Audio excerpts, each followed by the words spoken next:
Hello everybody, it's Stefan here from the Stefan Guitar Academy. In today's video lesson, I'm going to be speaking to you about the guitar neck.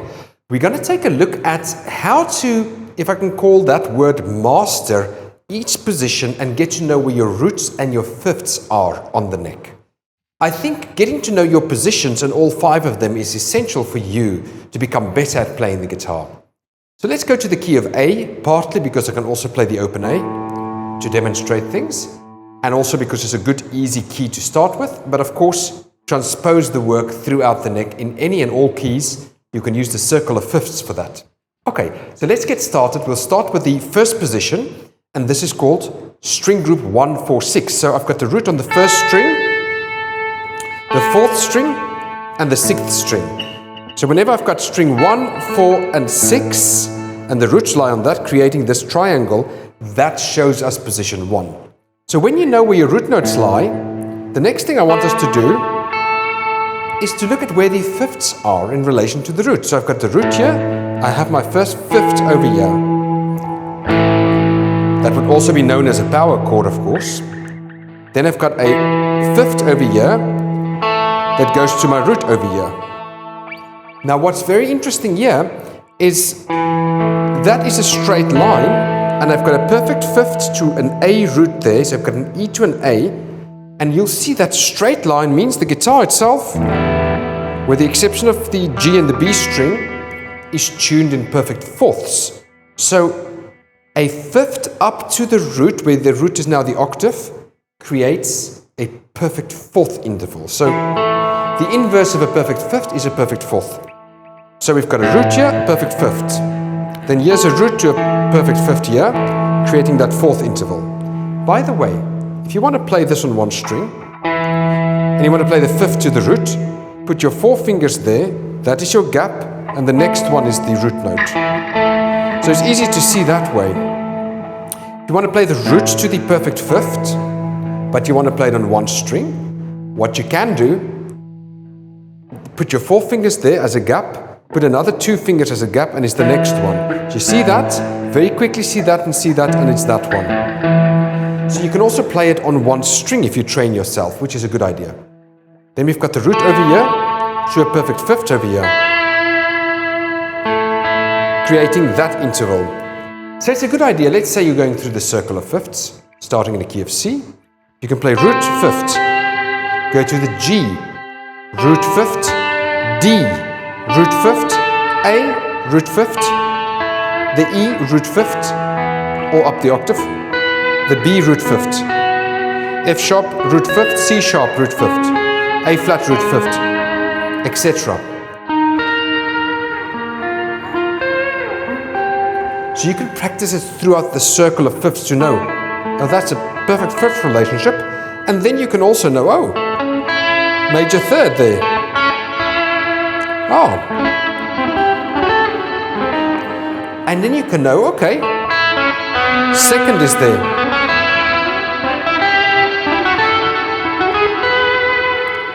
So I'm showing you how to use that in practical settings, but you want to memorize it per position. Then we've got our fifth here to the root here of A. Again, is that perfect fourth interval from the E to the A.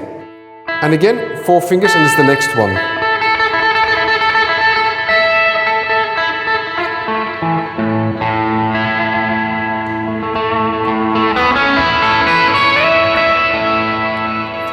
Now let's go to the second position, string group 2, 4.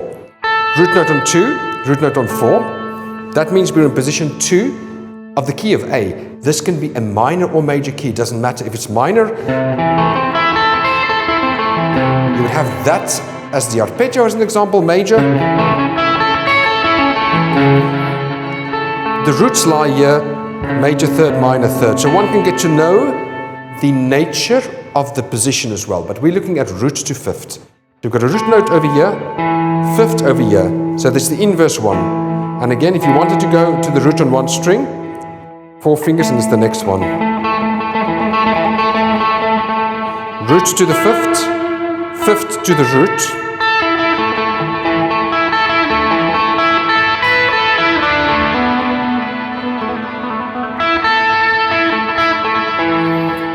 and again you can take that through the circle of fifths, go to C, root, root, fifth, root, fifth. Go to G. Go root, root, fifth, root, fifth. Go to D. Root, root, fifth, root, fifth, root, fifth. If you want to add the second in,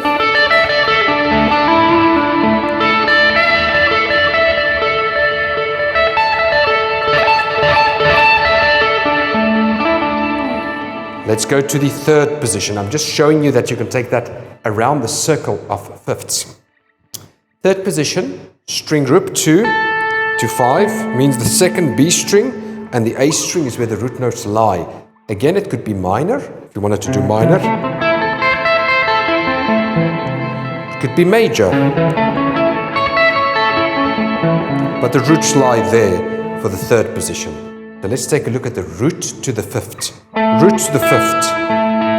This gap here, where we had just a single gap here, we've got now space of 2 there. That's due to the guitar's tuning, because here the guitar is tuned 4th, 4th, 4th, major 3rd, 4th, and the major 3rd throws everything out, but it also creates the added advantage of the 2 E strings. So that's the advantage. There are some guitarists who tune it all in perfect fourths. Different tunings are possible as well. Okay. So you got the root here to the perfect fifth.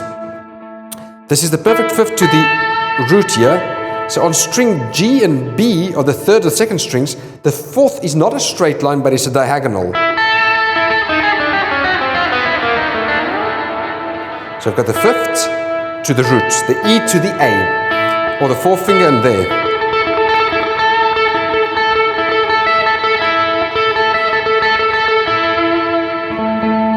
And also from this root to the fifth over here, backwards. From this root to the fifth over here, or from this root to the fifth over here.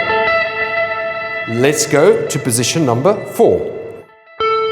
Third string, fifth string. String group, or SGs, 3, 5. The G string and the A string. That is the fourth position. Again, could be major.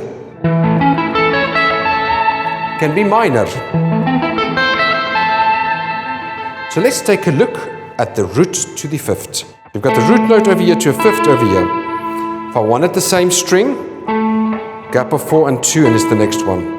So from there to there, what I'm saying is the distance in between would be 4 fingers, 2 fingers, and it's the next one. So you can visually see that. I know it's hard on one string, but it's not impossible. Then if I go this way, that is the straight line fifth. So from there to there, it's just the gap of 4 and it's the next one. Then from this root over here, I can go back to the fifth, and I can go up to the fifth there.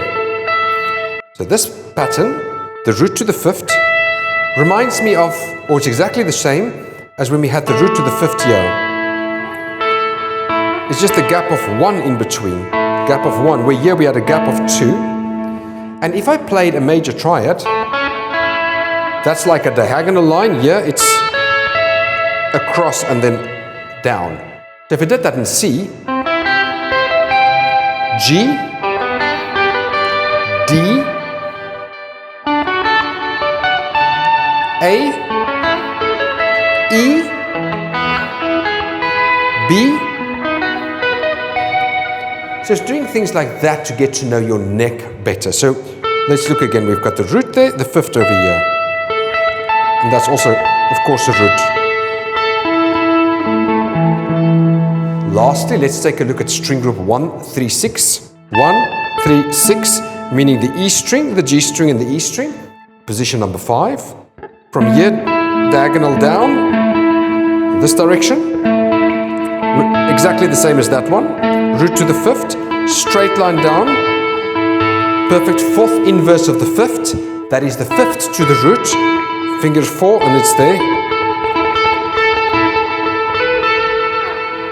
Then over here, root to the fifth over here. We must make a normal adjustment because of the tuning. And again, fifth to the root.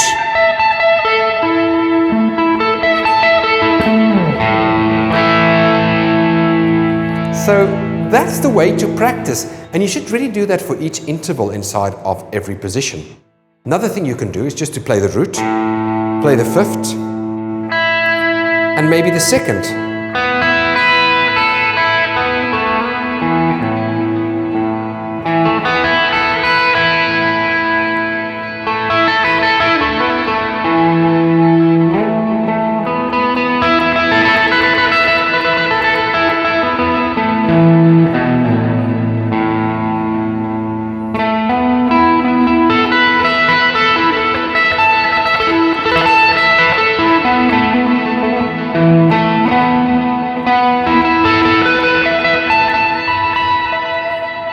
Then you could add the third in if you like as well.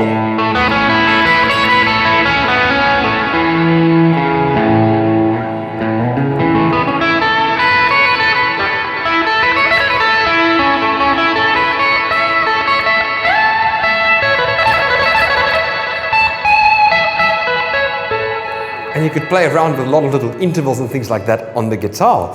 So you can then just kind of jam around with it. Add different tone colors in maybe a major seventh.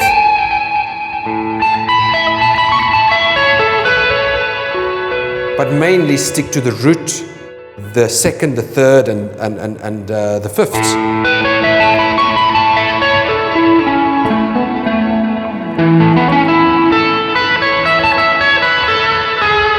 Add some color in.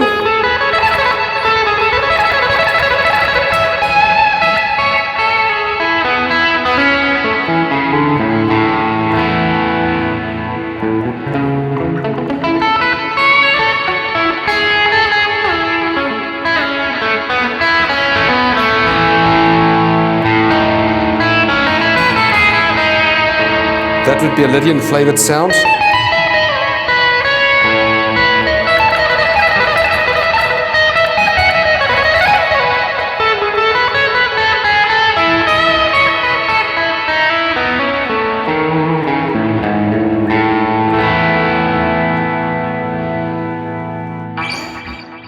So thank you for listening.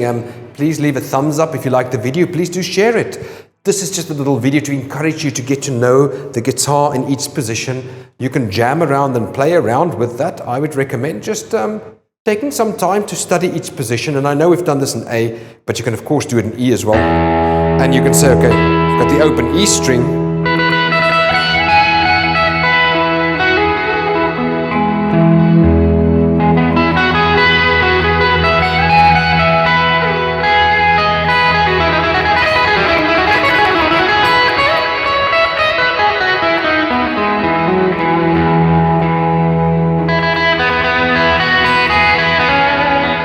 And you can kind of jam around an E, and then you can take it to B, D. It's always a good idea to practice things throughout the circle of fifths, so you can get a big hang of that. But basically, if you get to know all your intervals in every single position, that will make your whole playing better for whatever you're playing. Again, thank you for listening. I'll speak with you again in the next video. Please leave a comment. Please do subscribe. Please do like, and speak with you again. Have a great day, morning, evening, wherever you are in the world, and we'll catch up again at the next time. Goodbye.